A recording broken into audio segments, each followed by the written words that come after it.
북한의 최고층에서 모든 것을 누리던 한 소녀가 갑자기 목숨을 걸고 두만강을 건너야 했던 이유는 무엇일까요? 평양 창광거리의 특권층 아파트 전용 운전기사가 있는 삶에서 하루아침에 가족 모두가 숙청 대상이 되고 말았습니다. 믿었던 아버지의 동료가 밀고 한 순간 그녀가 알던 세계는 산산조각 났죠. 그러나 이 비극의 시작은 이제 겨우 출발점일 뿐이었습니다. 이 이야기는 단순히 한 가족의 탈북 스토리가 아닙니다. 평생을 믿어왔던 체제가 거짓임을 깨달은 순간, 그리고 진짜 자유를 향해 자신의 모든 것을 던진 용기에 대한 기록입니다. 지금부터 북한 보위부 간부의 딸이었던 그녀가 삶을 걸고 밝히는 위험한 진실을 여러분께 전해드리겠습니다. 안녕하세요. 저는 탈북민 리은서입니다. 평양에서 나고 자란 중앙보위부 간부의 딸이죠. 제가 이 위험한 이야기를 시작하는 것은 모든 것을 잃고 나서야 깨달은 진실 때문이에요. 그 순간이 오기 전까지 저는 평양 최고층의 화려한 삶을 누리며 살았죠. 제 아버지는 보위부 고위 간부로 저희 가족은 평양의 창광거리에 있는 특별 아파트에서 살았습니다. 일반 북한 주민들이 상상조차 할 수 없는 삶이었어요. 매일 아침 전용 운전기사가 절 평양 제1중학교까지 데려다 주었고 주말이면 대동강변의 고위층 전용 식당에서 가족 식사를 했습니다. 서방에서 밀수된 화장품, 옷, 전자제품들로 가득 찬 제 방은 북한 내에서도 특권층 중에 특권층만이 누릴 수 있는 사치였죠. 아버지는 항상 제게 수령님의 은혜를 잊지 말라고 말씀하셨습니다. 그때의 저는 그 말을 맹목적으로 믿었어요. 우리 가족의 특권이 김정은의 은혜라고 생각했으니까요. 하지만 그때는 알지 못했죠.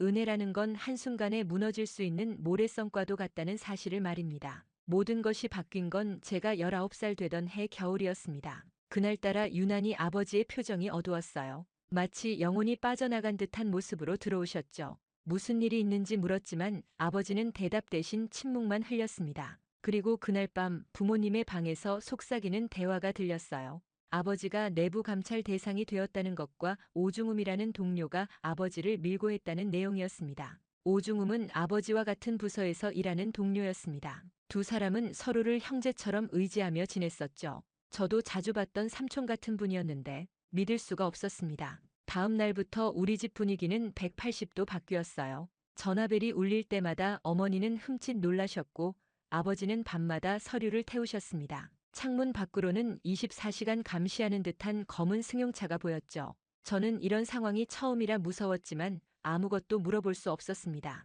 그리고 일주일 후 새벽 2시, 갑자기 우리 집 문을 누군가가 세게 두드렸어요. 베개 밑에 권총을 넣어두고 자던 아버지가 벌떡 일어나셨습니다. 어머니는 제 방으로 뛰어와 저를 흔들어 깨웠죠. 방문 너머로 들리는 남자들의 목소리, 아버지의 낮은 대화 소리, 그리고 우리 집을 뒤지는 소리. 저는 이불을 움켜쥐고 공포에 떨었습니다. 그날 밤 아버지는 끌려가지 않았지만 가택연금 상태가 되었죠. 우리 가족에게 주어진 특권은 하나둘씩 사라졌고 매일이 지옥 같았습니다. 주변의 친구들과 지인들은 하나둘씩 저희 가족과 거리를 두기 시작했어요. 그러다 한 달 후 제게 중국 유학 기회가 왔다는 소식을 들었을 때 저는 믿을 수 없었어요. 북한 최고위층 자녀들만 누릴 수 있는 특권이었지만 아버지의 상황을 생각하면 말이 안 됐죠. 아버지는 눈을 감고 이것이 함정이라고 중얼거리셨어요. 하지만 거절할 수도 없었습니다. 김정은이 직접 승인한 유학생 명단에서 빠지는 것은 또 다른 의심을 살 수 있었으니까요. 결국 저는 북한을 떠나 중국으로 향했습니다. 하지만 이것은 앞으로 벌어질 더 큰 비극의 시작일 뿐이었습니다. 제가 몰랐던 북한의 어두운 진실과 마주하게 될 순간이 다가오고 있었으니까요. 그렇게 중국 선양에 도착한 첫날, 저는 몸이 떨렸습니다. 북한을 벗어난 것은 처음이었으니까요. 대학 기숙사에 배정받은 저는 창문을 통해 쏟아지는 네온사인 불빛에 완전히 얼어붙었어요. 평양에서도 보지 못했던 화려함이었습니다. 하지만 북한 유학생들은 철저한 감시 속에 살았죠. 동료 유학생들과 항상 셋 이상 함께 다녀야 했고 중국인들과의 불필요한 접촉은 금지되었습니다. 매주 토요일에는 북한 대사관으로 가서 사상교육을 받았어요. 그러다 유학 3달째 룸메이트가 없는 틈을 타 저는 중국인 친구 리밍이 몰래 건네준 USB를 노트북에 꽂았습니다. 심장이 미친 듯이 뛰었어요. 발각되면 즉시 북한으로 소환될 수 있는 위험한 행동이었으니까요. 화면에 나타난 것은 한국 드라마 겨울연가였습니다. 첫 장면부터 저는 충격에 빠졌어요. 깨끗한 거리, 세련된 옷차림, 풍족한 음식들. 북한에서 배운 남한은 미국의 괴뢰 정권으로 굶주리고 있다는 선전과 너무 달랐습니다. 밤새 드라마를 보며 저는 머리가 지끈거렸어요. 지금까지 믿어온 모든 것이 거짓일 수도 있다는 생각이 스멀스멀 피어올랐죠. 이후 몰래 더 많은 한국 드라마와 영화를 보기 시작했어요. 매번 문을 잠그고 이어폰을 귀에 꽂은 채 밤을 새웠습니다. 한국어 발음과 억양이 친숙하게 다가왔고 그들의 이야기에 점점 빠져들었어요. 특히 자유롭게 사랑을 표현하고 자신의 생각을 말하는 모습들이 저를 사로잡았죠. 그러던 어느 날 조선대학교 북한 유학생 담당자가 갑자기 제 방을 찾아왔습니다. 심장이 멎는 것 같았어요. 다행히 그때는 증거물을 모두 숨겨둔 상태였지만 담당자의 날카로운 눈빛은 마치 제 죄를 이미 알고 있는 것 같았습니다. 그는 이틀 후 평양으로 급히 돌아가라는 명령을 전했어요. 기숙사로 돌아온 저는 손발이 얼어붙었습니다. 누군가 저를 감시하고 있었던 걸까요? 누가 밀고 했을까요?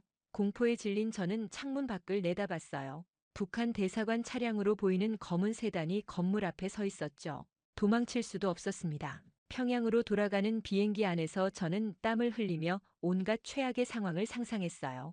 부모님께 무슨 일이 생겼을까? 제가 한국 드라마를 본 사실이 발각된 걸까? 아니면 아버지의 상황이 더 악화된 걸까요? 순안 공항에 도착하자마자 낯선 남자들이 저를 별도의 방으로 데려갔어요. 가방을 전부 뒤지고 노트북과 휴대폰을 압수했습니다. 신문은 없었지만 그들의 냉랭한 태도는 이미 무언가를 알고 있다는 신호였어요. 집에 도착했을 때 저는 충격에 빠졌습니다. 아버지의 얼굴은 핏기 없이 창백했고 왼쪽 눈 밑에는 시퍼런 멍이 들어 있었어요.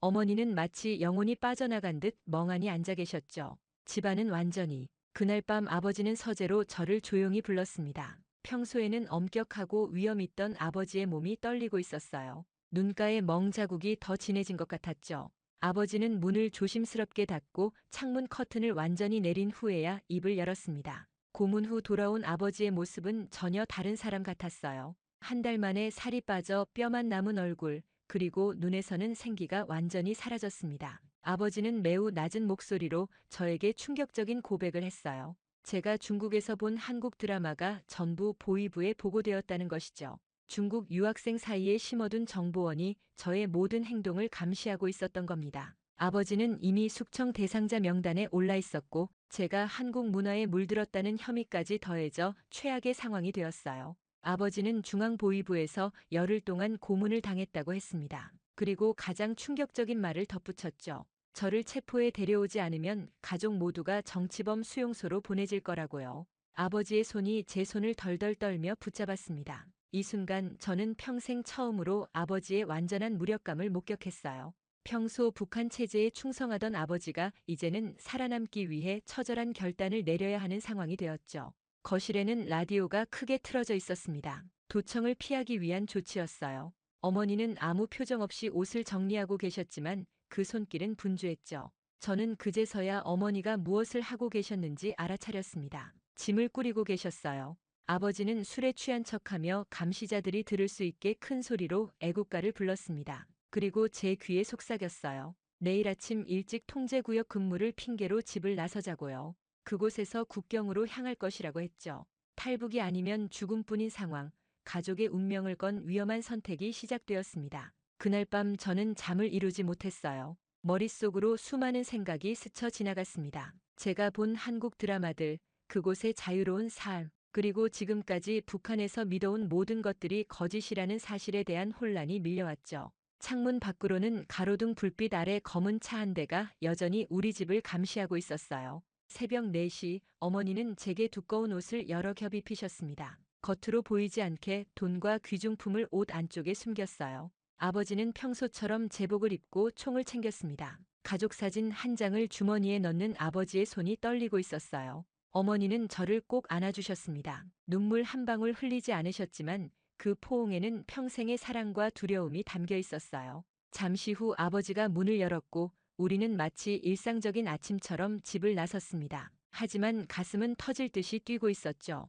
돌아올 수 없는 여정이 시작되었음을 알았으니까요. 이후 아침 안개가 자욱한 평양 거리를 걸으며 저는 심장이 목구멍까지 차오르는 것을 느꼈습니다. 아버지는 평소와 같은 걸음으로 앞장섰지만 등 뒤로 흐르는 땀방울이 보였어요. 차에 탑승하자 아버지는 운전석에 앉아 익숙한 손길로 시동을 걸었죠. 모든 것이 일상적으로 보여야 했습니다. 북쪽으로 향하는 군용 도로에서 아버지는 처음으로 계획을 말씀하셨어요. 중앙보위부 간부 신분증으로 첫 번째 초소는 무사히 통과할 수 있을 거라 했습니다. 하지만 두 번째 초소부터는 확실한 보장이 없었죠. 최악의 경우를 대비해 아버지는 권총을 항상 손이 닿는 곳에 두었어요. 차 바닥과 트렁크 아래에는 달러와 중국 위안화가 숨겨져 있었습니다. 아버지가 20년간 몰래 모아둔 비상금이었어요. 국경을 넘어 중국 브로커를 만나기 위한 돈이었죠. 중국 국경 지역 그룹과는 이미 접선이 준비되어 있었습니다. 아버지의 동료 중 몇몇은 비밀리에 탈북자 도주로를 알고 있었어요. 평양에서 북쪽으로 300km, 저희는 국경 지역의 작은 도시에 도착했습니다. 아버지는 미리 준비한 위조 공문서를 꺼냈어요. 국경 특별 검열이라는 내용이었죠. 저는 훈련받은 요원으로 위장해야 했습니다. 벌써 눈앞이 캄캄했어요. 제 연기가 들통나면 그 자리에서 체포될 테니까요. 마을의 허름한 집으로 들어간 아버지는 잠시 후 중국인 남성을 데리고 나왔습니다. 그는 국경을 넘기 위한 브로커였어요. 중국어로 빠르게 대화를 나누는 두 사람의 얼굴에는 극도의 긴장감이 감돌았죠. 밤 11시 강을 건너는 최적의 시간까지 기다려야 했습니다. 집 안에서 기다리는 시간은 영원처럼 느껴졌어요. 창문 밖을 힐끗 보는 아버지의 눈빛에서 두려움이 읽혔습니다. 멀리서 군인들의 발소리가 들릴 때마다 숨이 멎는 듯 했죠. 브로커는 저녁을 먹으라며 김치와 밥을 내왔지만 목이 완전히 메어 한술도 넘길 수 없었어요. 드디어 밤 11시가 되었습니다. 저희는 어둠 속으로 조용히 나왔어요. 강가로 이어지는 좁은 오솔길을 따라 30분 정도 걸었죠. 발 아래 마른 낙엽이 밟힐 때마다 심장이 쿵쾅거렸습니다. 마침내 강이 보였어요. 달빛이 희미하게 강물 위에 반사되었죠. 브로커는 강 건너편에서 기다리고 있는 또 다른 브로커를 가리켰습니다. 작은 고무보트가 준비되어 있었어요. 하지만 갑작스러운 손전등 빛이 먼 곳에서 빛났죠. 국경 순찰되었습니다. 아버지는 재빨리 브로커에게 달러를 건넸어요. 계획을 변경해야 했죠. 이틀 후 저희는 다시 시도했습니다. 새로운 루트였어요. 밤이 더 깊었고 날씨는 더 추워졌죠.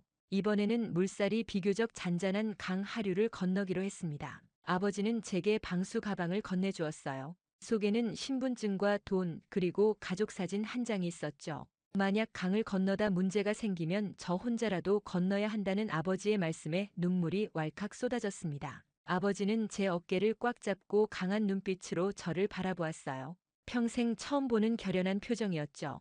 그때 알았습니다. 계획은 완벽했지만 현실은 예상과 달랐어요. 아버지는 처음부터 자신의 탈출 가능성이 낮다는 것을 알고 있었던 겁니다. 그렇게 칠흑 같은 어둠 속에서 저희는 강물에 발을 디뎠습니다. 얼음장처럼 차가운 물이 발목을 감쌌어요. 아버지는 제 손을 단단히 붙잡고 천천히 강물로 들어갔죠. 2월의 두만강은 얼음 조각이 떠다니고 있었습니다. 물살은 생각보다 세고 차가웠어요. 숨이 턱 막혔습니다. 강 중간쯤 왔을 때 갑자기 멀리서 확성기 소리가 들렸어요. 국경 경비대였죠. 아버지는 제게 앞서가라며 등을 밀었습니다. 그 순간 저는 발이 미끄러져 강물에 완전히 빠졌어요. 물살에 휩쓸리는 순간 아버지의 강한 손이 저를 붙잡았습니다. 저희는 필사적으로 헤엄쳐 중국 쪽 강둑에 도착했어요. 중국에 발을 딛는 순간 저희를 기다리던 브로커가 재빨리 다가왔습니다. 젖은 옷을 갈아입을 새도 없이 저희는 준비된 차에 올라탔어요. 브로커는 국경 경비대가 이미 저희의 탈북 사실을 알아차렸다며 서둘러 출발했죠. 평생 처음 느끼는 극도의 공포와 불안감이 저를 덮쳤습니다. 차 안에서 아버지는 계속해서 창 밖을 주시했어요. 저희를 뒤쫓는 차량이 있는지 확인하는 눈빛이었죠. 몸은 흠뻑 젖어 떨렸지만 두려움으로 인한 떨림이 더 컸습니다. 그렇게 밤새 달려 중국 동북부의 작은 도시에 도착했어요. 첫날 밤 저희는 브로커가 마련한 허름한 아파트에 숨었습니다. 아버지는 계속해서 창문 밖을 내다보며 불안해했어요. 중국 공안에게 발각되면 북한으로 송환될 수 있다는 두려움 때문이었죠. 저는 그제서야 저희의 여정이 두만강을 건넌 것으로 끝나지 않는다는 사실을 깨달았습니다. 브로커는 다음날 새로운 신분증을 건네주었어요. 저와 아버지는 이제 중국 조선족으로 위장해야 했죠. 3일 후 저희는 기차를 타고 남쪽으로 향했습니다. 베이징을 지나 광저우까지 가야 했어요. 3박 4일의 기차 여정 동안 저희는 화장실에도 거의 가지 않았죠. 누군가 저희를 의심스럽게 보는 것 같아 항상 긴장했습니다. 광저우에 도착한 날 브로커가 갑자기 돈을 더 요구했어요. 아버지의 표정이 굳어졌죠. 미리 지불한 금액이 전부라고 생각했던 것 같았습니다. 브로커는 위협적인 눈빛으로 아버지를 노려보았어요. 저는 그때 브로커의 배신을 직감했죠. 그들은 처음부터 저희를 속일 계획이었던 겁니다. 밤중에 아버지는 저를 깨웠습니다. 브로커 몰래 도망치기로 결정했다고 했어요. 저희는 조용히 숙소를 빠져나와 인근 도시로 향했죠. 아버지는 미리 준비해둔 다른 브로커의 연락처를 꺼냈습니다. 첫 번째 브로커를 완전히 믿지 않았던 거예요. 새로운 브로커의 도움으로 저희는 라오스 국경으로 향했습니다. 산길을 따라 밤새 걷는 여정이었어요. 발바닥이 찢어질 듯 아팠지만 뒤돌아볼 수 없었죠. 국경을 넘는 순간 뒤에서 차량 불빛이 보였습니다. 아버지는 제 손을 강하게 잡아당겼어요. 저희는 숲속으로 뛰어들었죠. 심장이 터질 듯 뛰는 소리가 귓가에 울렸습니다. 라오스에서 태국으로 가는 길은 더 위험했어요. 메콩강을 건너야 했죠. 저희가 탄 작은 배는 물살에 심하게 흔들렸습니다. 강에서는 악어도 목격된다는 현지인의 이야기에 온몸에 소름이 돋았어요. 시간이 갈수록 저의 공포는 줄어들기는커녕 더 커져만 갔습니다. 태국 국경을 넘는 데 성공했을 때 저는 가슴속에서 작은 희망이 피어오르는 것을 느꼈어요. 하지만 더 큰 충격은 이제부터 시작이었죠. 태국 난민 수용소에 도착한 저희를 기다리고 있는 것은 또 다른 시련이었으니까요. 이후 태국 방콕의 난민 수용소에서 보낸 3개월은 지옥 같았습니다. 좁은 방에 여러 탈북자들이 함께 생활했어요. 매일 불확실한 미래에 대한 불안감으로 잠을 설쳤죠. 저와 아버지는 다행히 한국행 승인을 받았습니다. 대한민국 대사관 직원이 저희를 인천행 비행기에 태웠어요. 비행기 안에서 저는 창밖으로 펼쳐진 구름을 바라보며 이 모든 여정이 꿈만 같았습니다. 아버지는 제 손을 꼭 잡고 계셨어요. 그 손에서 여전히 긴장감이 느껴졌죠. 평생 북한에서 살아온 아버지에게 이 비행은 그 자체로 큰 충격이었을 겁니다. 인천공항에 착륙하기 직전 기내 방송에서 흘러나온 말에 저는 가슴이 벅차올랐어요. 잠시 후 자유민주주의 국가 대한민국 인천국제공항에 도착하겠습니다. 눈물이 왈칵 쏟아졌죠. 아버지도 고개를 숙인 채 어깨를 떨고 계셨습니다. 공항에서 저희를 맞이한 건 까만 정장을 입은 두 남자였어요. 국가정보원 소속이라고 했죠. 그들은 의외로 공손했지만 눈빛은 날카로웠습니다. 검은색 승합차에 타자 창문이 모두 검게 가려졌어요. 어디로 가는지 전혀 알 수 없었죠. 제 가슴은 다시 조여들기 시작했습니다. 차가 멈추고 저희는 지하 주차장으로 보이는 곳에 도착했어요. 엘리베이터를 타고 올라간 곳은 놀랍게도 평범한 오피스 건물이었죠. 조사실에 들어서자 벽면에 대형 모니터가 눈에 들어왔습니다. 조사관은 간단한 인사 후 바로 본론으로 들어갔어요. 첫 질문에 저는 깜짝 놀랐습니다. 제가 중국 선양에서 본 첫 한국 드라마의 제목을 정확히 알고 있었어요. 더 놀라운 것은 아버지가 북한에서 마지막으로 맡았던 비밀 프로젝트의 코드명까지 언급했다는 점이었죠. 이 정도 정보력에 저와 아버지의 얼굴은 창백해졌습니다. 조사는 일주일 동안 매일 이어졌어요. 아버지와 저는 별도의 방에서 조사를 받았죠. 매번 같은 질문이 다른 방식으로 반복되었습니다. 북한의 군사시설, 김정은의 동선, 보위부의 감시 체계 등에 대한 상세한 질문이 쏟아졌어요. 제 생각보다 그들은 북한 내부 사정을 훨씬 더 많이 알고 있었습니다. 특히 충격적이었던 건 조사관이 제 평양 집의 평면도를 컴퓨터로 보여주며 방 구조를 확인하던 순간이었어요. 심지어 제 방 침대 밑에 숨겨두었던 일기장의 내용까지 알고 있었죠. 국정원의 정보력에 온몸에 소름이 돋았습니다. 북한에 그들의 정보원이 얼마나 깊숙이 침투해 있는지 실감했어요. 마지막 날 고위 간부로 보이는 인물이 들어왔습니다. 그는 저희에게 이제 자유의 몸이라고 했어요. 하지만 자유에는 책임이 따른다는 말도 덧붙였죠. 남한 사회에 적응하기 위한 교육을 받게 될 것이며 기본적인 정착 지원을 해줄 것이라 했습니다. 조사실을 나오는 순간 저는 새로운 두려움에 휩싸였어요. 이제 저희는 완전히 다른 세계에서 새 삶을 시작해야 했죠. 아버지는 제 어깨를 토닥이며 처음으로 미소를 지으셨습니다. 불안함 속에서도 희망이 보였어요. 하지만 머릿속에는 여전히 의문이 맴돌았습니다. 과연 윤서는 이곳에서 새로운 삶을 살 수 있을까요? 국정원 차량은 저희를 경기도 안성의 한 시설로 데려갔어요. 정문에 북한 이탈 주민 정착 지원 사무소라는 간판이 보였죠. 이곳의 별칭은 하나원이었습니다. 저희의 새 삶을 준비하는 첫 단계가 시작되는 곳이었어요. 차에서 내리자 다른 탈북민들의 모습이 보였습니다. 그들의 눈빛에서 저와 같은 불안과 기대가 엿보였어요. 저희는 이제 같은 운명을 나누는 사람들이 되었죠. 그렇게 하나원의 철문이 닫히는 순간 저는 새로운 세계로 발을 내디뎠다는 것을 실감했습니다. 3개월간의 교육 과정이 시작되었어요. 저희를 맞이한 건 밝은 미소의 30대 여성 선생님이었죠. 북한 억양이 남아있는 그녀는 자신도 10년 전 탈북했다고 했습니다. 첫날 오리엔테이션에서 저는 남한 사회의 복잡함에 압도되었어요. 은행 계좌 개설부터 지하철 이용법, 인터넷 쇼핑까지 모든 것이 생소했죠. 북한에서 엘리트 계층이었던 저에게 이런 무지함은 견디기 힘든 수치심을 안겼습니다. 특히 컴퓨터 수업에서 마우스 클릭조차 제대로 하지 못했을 때 저는 눈물을 참기 위해 입술을 깨물었어요. 아버지도 힘든 시간을 보내고 계셨습니다. 20년 넘게 북한 보위부에서 고위직을 지낸 분이 이제는 초보자로 돌아간 기분이었을 거예요. 하지만 아버지는 묵묵히 모든 수업에 참여하셨죠. 때로는 저보다 더 열심히 메모를 하시기도 했습니다. 하나원 생활 2주차에 저는 처음으로 자존심이 완전히 무너지는 경험을 했어요. 남한 청년들과의 교류 프로그램이었죠.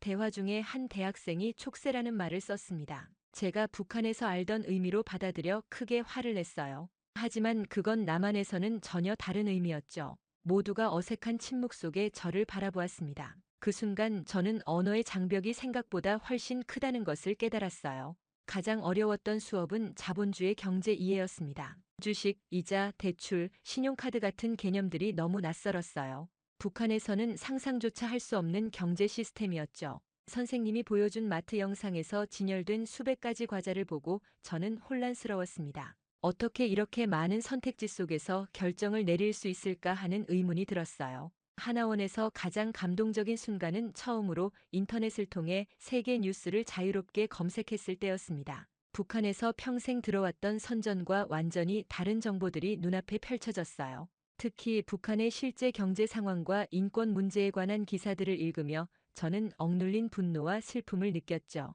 아버지와 저는 종종 밤늦게까지 대화를 나눴습니다. 북한에서 알던 세계와 지금 배우는 현실 사이의 괴리에 대해 이야기했어요. 아버지는 자신이 평생 믿어온 체제에 대한 회의감을 처음으로 솔직하게 표현하셨죠. 그 모습에서 저는 아버지의 내적 갈등과 용기를 동시에 보았습니다. 하나원 생활 마지막 달, 저희는 서울 시내로 현장학습을 갔어요. 처음 접한 서울의 번화가는 너무 눈부시고 혼란스러웠죠. 사람들은 저마다 바쁘게 걸어다녔고 거대한 전광판에서는 화려한 광고가 끊임없이 흘러나왔습니다. 저는 머리가 어지러웠어요. 이런 세계에 과연 제가 적응할 수 있을까 하는 두려움이 밀려왔죠.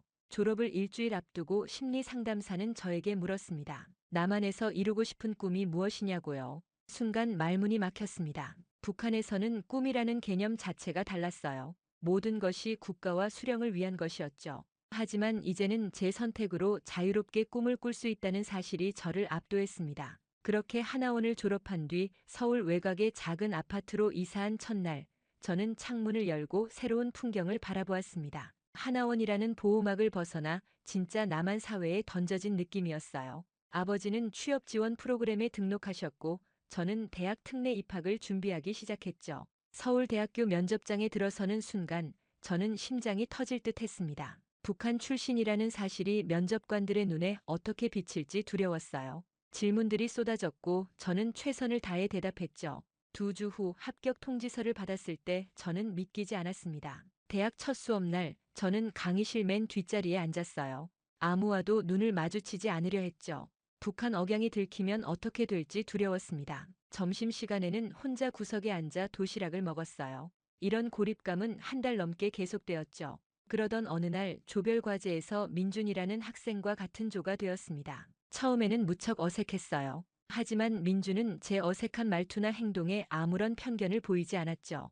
오히려 진심 어린 호기심으로 제 배경에 대해 물어보았습니다. 민준과의 교류는 제게 새로운 세계를 열어주었어요. 그는 종종 저를 학교 행사에 데려갔고 다른 친구들도 소개해 주었죠. 처음으로 저는 남한 학생들과 진짜 교류를 시작했습니다. 그들과 이야기할 때마다 저는 조금씩 제 껍질을 벗어던지는 기분이었어요. 때로는 충돌도 있었습니다. 민준과 역사 토론을 하다가 한국 전쟁의 시작에 대해 완전히 다른 관점을 가지고 있음을 발견했을 때 저는 혼란스러웠어요. 평생 배워온 역사와 지금 접하는 정보 사이의 간극이 너무 컸죠. 밤새 역사책을 읽으며 제가 알던 세계가 무너지는 경험을 했습니다.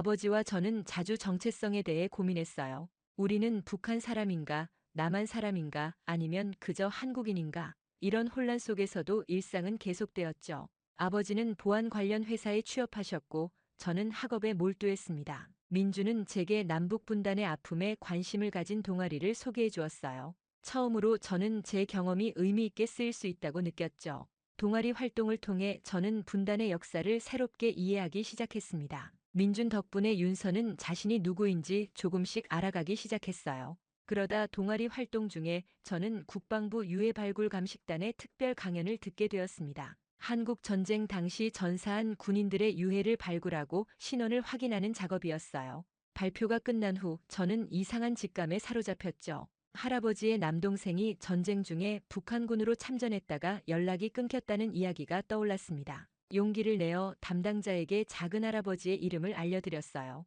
가능성은 낮지만 확인해보겠다는 답변을 들었죠. 한 달 후 예상치 못한 연락이 왔습니다. 강원도 고성에서 발굴된 북한군 유해 중 제 작은 할아버지로 추정되는 신원이 확인되었다는 소식이었어요. DNA 검사를 위해 아버지의 샘플이 필요했죠.